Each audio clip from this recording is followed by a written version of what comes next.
आज सियासी पस मंजर में चार अहम किस्म की पेशरफ्त हुई जिन पे हमने आज का शो करना है।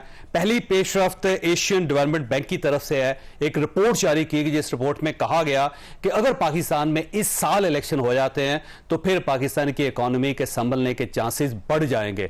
किसी इंटरनेशनल बॉडी की तरफ से यह पहली रिपोर्ट है जिसमें पाकिस्तान की इकोनॉमी को अगले इलेक्शनों के साथ नथी किया गया है। क्या यह एक सिग्नल है कि अगर इलेक्शन करवा दे जाएंगे तो पाकिस्तान की इकोनॉमी ठीक हो जाएगी और अगर इलेक्शन नहीं होते तो पाकिस्तान की इकोनॉमी बेहतर नहीं हो सकेगी। दूसरा इशू, आज नैब ने 80 केसेस खोल दिए हैं और ये करप्शन के केसेस हैं और ये केसेस हैं आसिफ अली ज़रदारी साहब के खिलाफ। इन केसेस में मियां नवाज शरीफ साहब का केस है, इसमें मुराद अली शाह साहब का केस है, इसमें शाहिद खान अब्बासी साहब का केस है, इसके अंदर राजा परवेज अशरफ साहब का केस है, इसके अंदर यूसुफ रज़ा गिलानी साहब का केस है और इसमें शर्जील मेमन साहब का केस है जिसके ऊपर हेयरिंग स्टार्ट हो गई है। और ये जो 80 केसेस खुले हैं, क्या ये इलेक्शन के ऊपर असरअंदाज तो नहीं होंगे? ये एक दूसरा इशू है जो आज के सियासी पस मंजर में आया और इस पर भी डेफिनेटली हम बात करेंगे। फिर मियां शहबाज शरीफ साहब 1 महीने लंदन रहने के बाद पाकिस्तान तशरीफ लाए थे, लेकिन एक रात यहां ठहरने के बाद वो वापस लंदन चले गए। अब जुमे के दिन एक मीटिंग होगी लंदन में जिसमें मियां नवाज शरीफ होंगे, मियां शहबाज शरीफ होंगे और मरियम नवाज साहिबा होंगी। मियां शहबाज शरीफ साहब आए क्यों थे और एमरजेंसी में वापस क्यों गए, ये भी एक बहुत बड़ा इशू है जिस पे हम आज के शो में बात करेंगे। और इसके साथ साथ पाकिस्तान मुस्लिम लीग नून की तरफ से एक नया बयानिया सामने आया है।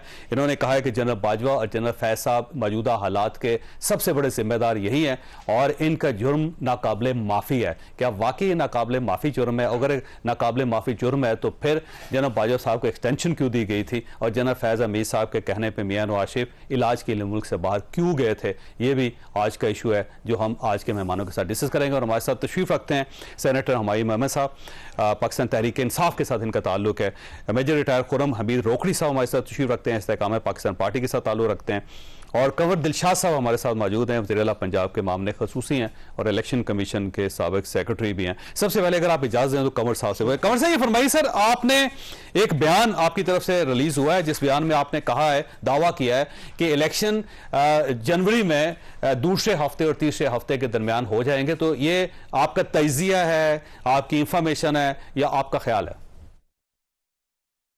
मैंने तो आइन और कानून के मुताबिक जो इलेक्शन कमीशन ऑफ पाकिस्तान ने अपना रोड मैप दिया है उसकी रोशनी में हमने अपने ख्यालात का इज़हार किया है। इलेक्शन पाकिस्तान में इंतखाबी फरिश्तों के हवाले से एक नोटिफिकेशन कर दिया जिसके तहत 12.5 करोड़ वोटर जो है वो पाकिस्तान में वोट कास्ट करेंगे। वो एक बड़ी अहम पेशरफ्त हुई है। दूसरी बात ये हुई है कि इलेक्शन कमीशन पाकिस्तान ने 26 सितंबर को लास्ट डेट दे दी है कि साहब अपना हल्का बंदियों के बारे में अपना ड्राफ्ट तैयार कर ले और 9 अक्टूबर को शाया कर दे। तो ये सारा जो रोड मैप आ रहा है उसकी रोशनी में नजर आ रहा है जो हमारी पॉइंट ऑफ व्यू से कि ये तकरीबन 15 नवंबर और 30 नवंबर के दरमियान हल्का बंदियों का नोटिफिकेशन हो जाएगा और उसके साथ साथ इंतखाबी फरिश्तों का भी नोटिफिकेशन जारी हो रहा है। और साथ आज इलेक्शन कमीशन पाकिस्तान ने ज़ाब्ता इख्तियार के बारे में मंजूरी दे दी है। इसमें 80 नकात के लगभग उनका एक अहम ज़ाब्ता जारी। ये सारे इलेक्शन रोड मैप की तरफ जा रहे हैं ना। अब ज़ाब्ता इख्तियार भी कानून के मुताबिक तय हो गया। इसमें तमाम सियासी जमात की मशवरत हुई। इसके साथ साथ 30 नवंबर से पहले अब हल्का बंदियों का नोटिफिकेशन हो जाएगा तो फिर इलेक्शन कमीशन इंतखाबी शेड्यूल जारी करने का मजाक जाएगा। ठीक हो। अब ये देखें, ये इंफॉर्मेशन है, ये आपका एनालिसिस है कंवर साहब, इसमें कोई शक नहीं, लेकिन अब एक नई सियासी सूरत हाल भी है। वो सियासी सूरत हाल ये है कि 80 करप्शन के बड़े केसेस खुल गए हैं जिसमें तमाम बड़े सियासतदान शामिल हैं। अब सवाल यह है कि इस साइड पे अगर करप्शन के केसेस खुले होंगे, नैब उनको गिरफ्तार कर रहा होगा, कुछ लोगों के खिलाफ फैसले आ जाएंगे इस दौरान और इस साइड पे इलेक्शन हो रहा होगा, तो क्या सियासी जमातें फिर इलेक्शन की तरफ जाएंगी या फिर वो चाहेंगी कि पहले ये चैप्टर क्लोज और फिर इलेक्शन की तरफ जाएं? ये दरअसल जैसे आप फरमा रहे हैं, इसका एक कानून का मुताबिक मैं ये बात करूंगा कि अगर इसको कागजात नामजदगी से पहले इनको सजा हो गई तो फिर ये इलेक्शन में हिस्सा लेने के मजाज नहीं होंगे। लेकिन मुख्तलिफ अदालतों में मुकदमे चल रहे होंगे, जमानतें ली होंगी, तो ये सारा मामला होता। उस वक्त ये हमारे कानून में ही लिखा हुआ है कि जिसको सजा हो जाए तो वो इलेक्शन में हिस्सा नहीं ले सकता। लेकिन इलेक्शन कमीशन पाकिस्तान हमारी जैसे हम सुन रहे हैं, हमारी इत्तला के मुताबिक वो अपने रूल में अहम तब्दीलियां भी ला रहा है और कागजात नामजदगी जो बन रही है उसमें तमाम कागजात नामजदगी के जो उम्मीदवार होंगे उनको हमारा जो इलेक्शन कमीशन का जो फाइनेंशियल विंग है, पॉलिटिकल विंग, उसमें शामिल किए गए FIA के भी, स्टेट बैंक ऑफ पाकिस्तान के भी और हसास इदारों के मेंबरान भी, जो तमाम उनकी स्क्रूटनी करेंगे। उनका स्क्रूटनी करने के बाद वेबसाइट को जारी कर देंगे। फिर रिटर्निंग ऑफिसर फैसला करेगा आया वो इलेक्शन में हिस्सा ले सकते हैं कि नहीं ले सकते। ये सारे मामला जो हैं साथ साथ तय हो रहे हैं। जैसे आपने फरमाया कि 80 के लगभग अपने कौमी एहतसाब ब्यूरो की अदालतों में केस जाएगा, समाज जारी है। अगर रिटर्निंग ऑफिसर ये महसूस करे ये इलेक्शन लड़ने के अहल नहीं है, ये तमाम इख्तियारात रिटर्निंग ऑफिसर के पास होंगे। आया वो कागजात नामजदगी एक्सेप्ट करते हैं या रिजेक्ट करते हैं। लेकिन उसके बाद अपीलें भी हैं, हाई कोर्ट में अपील की जा सकती है। 12 करोड़ वोटर जो है वो पाकिस्तान में वोट कास्ट करेंगे। वो एक बड़ी अहम पेशरफ्त हुई है।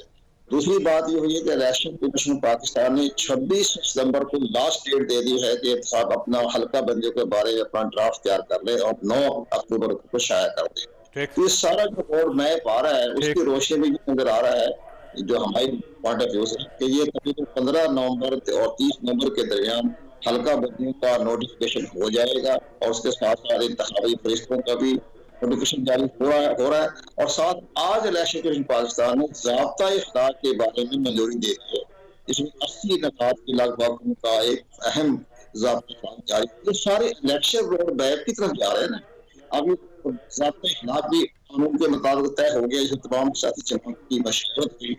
इसके साथ साथ 30 नवंबर से पहले अब हल्का बंदियों का नोटिफिकेशन हो जाएगा। तो फिर इलेक्शन कमीशन इंतखाबी शेड्यूल जारी करने का मजाक बैठता। ठीक हो। अब ये देखें, ये इंफॉर्मेशन है, ये आपका एनालिसिस है कंवर साहब, इसमें कोई शक नहीं। लेकिन अब एक नई सियासी सूरत हाल भी है। वो सियासी सूरत हाल ये है कि 80 करप्शन के बड़े केसेस खुल गए हैं जिसमें तमाम बड़े सियासतदान शामिल हैं। अब सवाल यह है कि इस साइड पे अगर करप्शन के केसेस खुले होंगे, नैब उनको गिरफ्तार कर रहा होगा, कुछ लोगों के खिलाफ फैसले आ जाएंगे इस दौरान, और इस साइड पे इलेक्शन हो रहा होगा, तो क्या सियासी जमातें फिर इलेक्शन की तरफ जाएंगी या फिर वो चाहेंगी कि पहले ये चैप्टर क्लोज और फिर इलेक्शन की तरफ जाएं? ये दरअसल जैसे आप फरमा रहे हैं, इसका एक कानून का मुताबिक मैं ये बात करूंगा कि अगर इसको कागजात नामजदगी से पहले इनको सजा हो गई तो फिर ये इलेक्शन में हिस्सा लेने के मजाज नहीं होंगे। लेकिन मुख्तलिफ अदालतों में मुकदमे चल रहे होंगे, जमानतें ली होंगी, तो ये सारा मामला होगा। उस वक्त ये हमारे कानून में ही लिखा हुआ है कि जिसको सजा हो जाए तो वो इलेक्शन में हिस्सा नहीं ले सकता। लेकिन इलेक्शन कमीशन पाकिस्तान हमारी, जैसे हम सुन रहे हैं हमारी इत्तला के मुताबिक, वो अपने रूल में अहम तब्दीलियां भी ला रहा है। और कागजात नामजदगी जो बन रही है उसमें तमाम कागजात नामजदगी के जो उम्मीदवार होंगे उनको हमारा जो इलेक्शन कमीशन का जो फाइनेंशियल विंग है, पॉलिटिकल विंग, उसमें शामिल किए गए FIA के भी, स्टेट बैंक ऑफ पाकिस्तान के भी और हसास इदारों के मेंबरान भी, जो तमाम उनकी स्क्रूटनी करेंगे। उनका स्क्रूटनी करने के बाद वेबसाइट को जारी कर देंगे। फिर रिटर्निंग ऑफिसर फैसला करेगा आया वो इलेक्शन में हिस्सा ले सकते हैं कि नहीं ले सकते। ये सारे मामला जो हैं साथ साथ तय हो रहे हैं। जैसे आपने फरमाया कि 80 के लगभग अपने कौमी एहतसाब ब्यूरो की अदालतों में केस जाएगा, समाज जारी है। अगर रिटर्निंग ऑफिसर ये महसूस करे ये इलेक्शन लड़ने के अहल नहीं है, ये तमाम इख्तियारात रिटर्निंग ऑफिसर के पास होंगे। आया वो कागजात नामजदगी एक्सेप्ट करते हैं या रिजेक्ट करते हैं। लेकिन उसके बाद अपीलें भी हैं, हाई कोर्ट में अपील की जा सकती है।